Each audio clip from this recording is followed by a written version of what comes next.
नमस्कार, मैं रामनाथ प्रसाद, दर्शन शास्त्र विभाग डीएवी कॉलेज सिवान आज ऑनलाइन कक्षा के अंतर्गत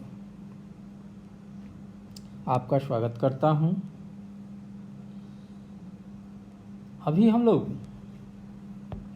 नैतिक निर्णय के स्वरूप और नैतिक निर्णय के विषय पर विचार कर रहे हैं। नैतिक निर्णय के स्वरूप में हम लोगों ने देखा था कि नैतिक निर्णय मानसिक, शारीरिक और बाह्य परिणाम के रूप में विभक्त है और इसके भी अलग अलग अवयव हैं। नैतिक निर्णय एक जटिल प्रक्रिया है जिसमें निर्णय का विषय, निर्णय के लिए मानदंड और निर्णायक व्यक्ति में निर्णय की क्षमता का होना आवश्यक है। अब नैतिक निर्णय में मानसिक अवस्था, भौतिक अवस्था और परिणाम की अवस्था होती है। तब दार्शनिकों में यह विवाद का विषय हो जाता है कि मानसिक अवस्था या शारीरिक अवस्था या बाह्य परिणाम या फल की अवस्था पर नैतिक निर्णय दिया जाए या कर्म को शुभ या अशुभ, उचित या अनुचित बताया जाए। मानसिक अवस्था में भी प्रमुख रूप से प्रेरणा, साधन, अभिप्राय, ये तीन अवस्थाएं आती हैं।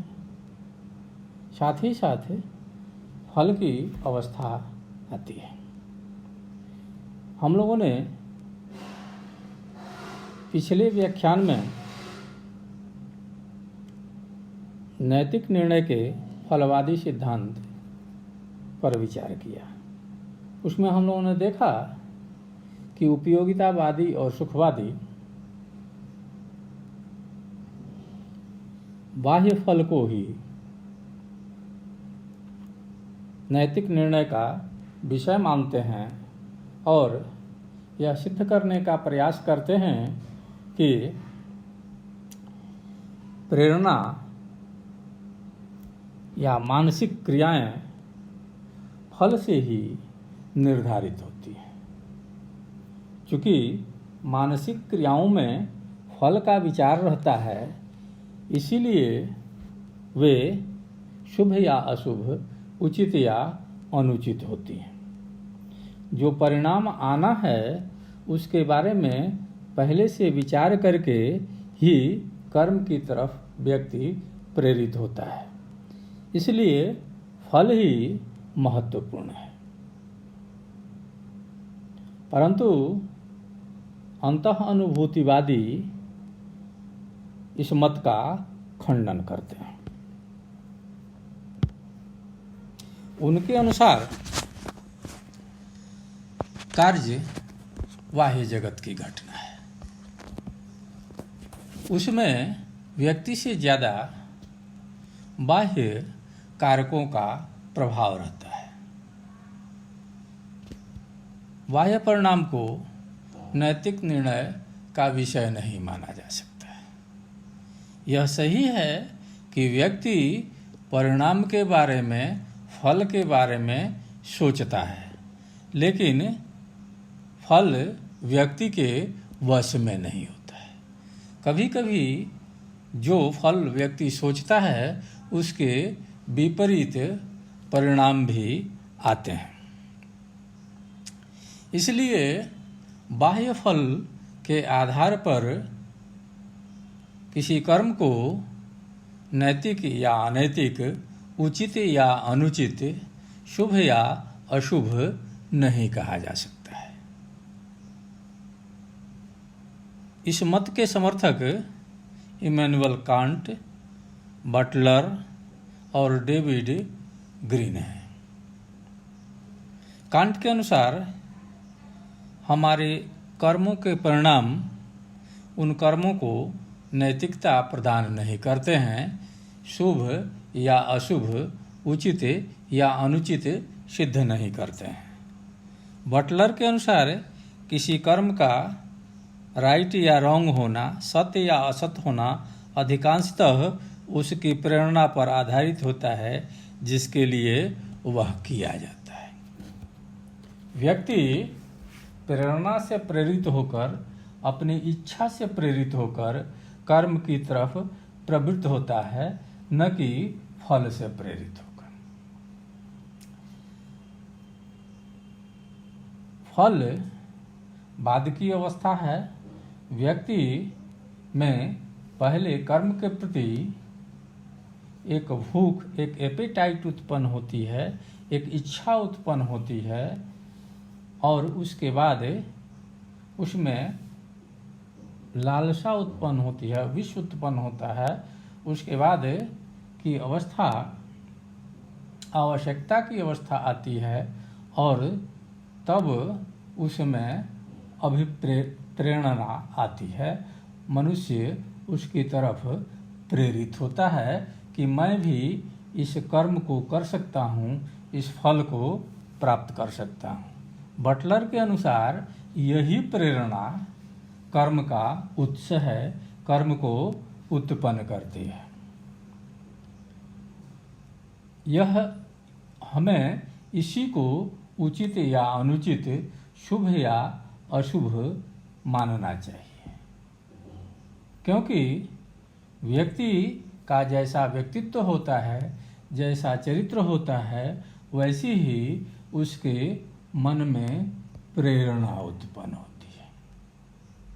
जैसे किसी छात्र के मन में आईएएस बनने की संभावना तब होती है जब उसकी महत्वाकांक्षा शासन करने की होती है। किसी व्यक्ति में प्रोफेसर बनने की महत्वाकांक्षा तब उत्पन्न होती है जब उसमें अध्ययन की प्रवृत्ति होती है। किसी छात्र में वैज्ञानिक बनने की संभावना तब होती है जब वह शोधवृत्ति का होता है। तो प्रेरणा व्यक्ति के चरित्र का निर्णायक है। इसलिए प्रेरणा को ही नैतिक निर्णय का विषय मानना चाहिए, ऐसा बटलर मानते हैं। ग्रीन के अनुसार it is not by the outward from that we know what moral action is, but we know it so to speak on the inner side.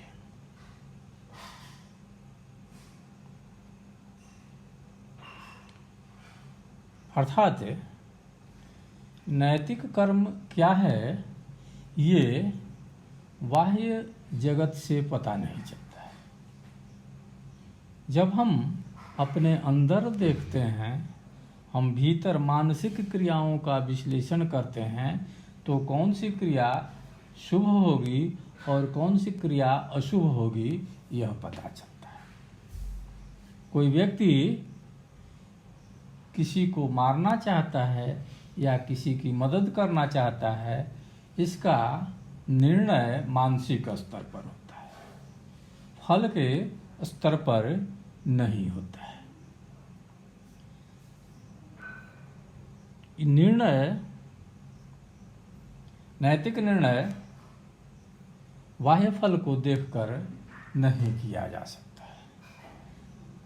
नैतिक निर्णय मानसिक क्रिया या आंतरिक क्रिया का अध्ययन करके ही निर्धारित किया जा सके। इसी तरह कांट कहते हैं कि there is nothing in the whole world और even out of it that can be called good without qualification except a good will.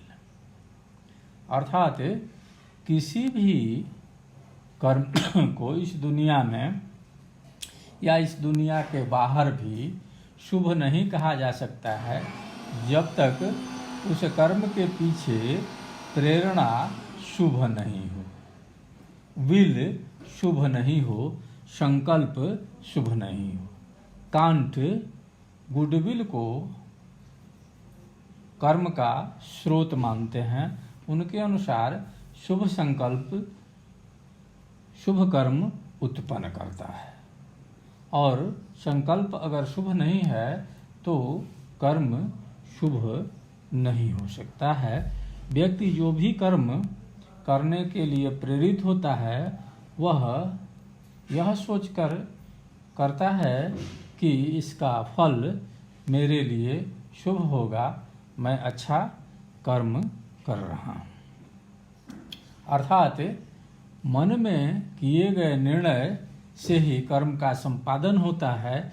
इसलिए कर्म नैतिक निर्णय का विषय प्रेरणा होना चाहिए। इनके अनुसार नैतिक निर्णय का विषय प्रेरणा है। परंतु अंतःअनुभूतियों वादियों का यह विचार भी एक पक्षीय है। प्रेरणा एक मानसिक तथ्य है। कर्म मानसिक स्तर पर, शारीरिक स्तर पर और बाह्य जगत के स्तर पर होता है। किसी एक तथ्य को ध्यान में रखकर दिया गया निर्णय एक पक्षीय होगा, एकांगी होगा।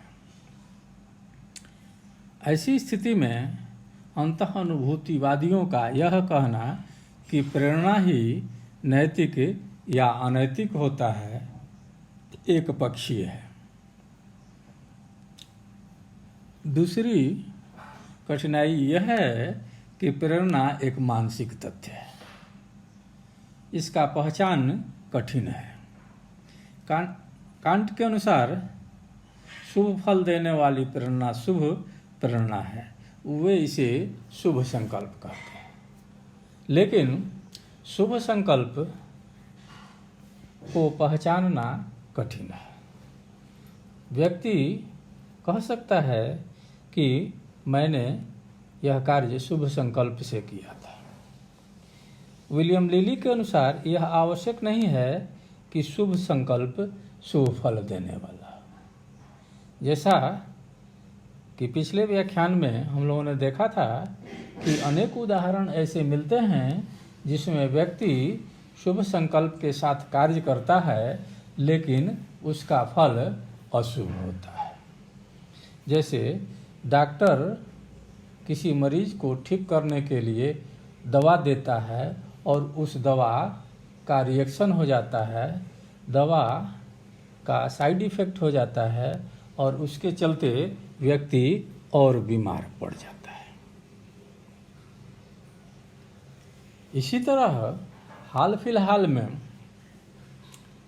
कोरोना महामारी को नियंत्रित करने के लिए लॉकडाउन की प्रक्रिया अपनाई गई, लेकिन उस लॉकडाउन से गरीबों में भूखमरी की स्थिति उत्पन्न हुई। उद्देश्य शुभ होने के बावजूद फल अशुभ प्रतीत होने लगा।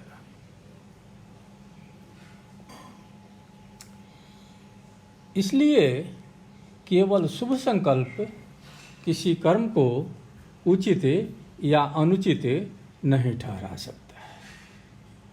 परिवार का भरण पोषण शुभ संकल्प है, परंतु चोरी करके परिवार का भरण पोषण करना अनुचित है। इस तरह यह प्रतीत होता है कि परिणामवादी और अंतः अनुभूतिवादी दोनों एकपक्षीय और अपूर्ण विचार के पोषक हैं। नैतिक निर्णय में प्रेरणा, प्रयोजन, साधन तथा परिणाम बराबर महत्व रखते हैं। अगले व्याख्यान में हम लोग साधन के महत्व पर विचार करेंगे। तब तक के लिए धन्यवाद।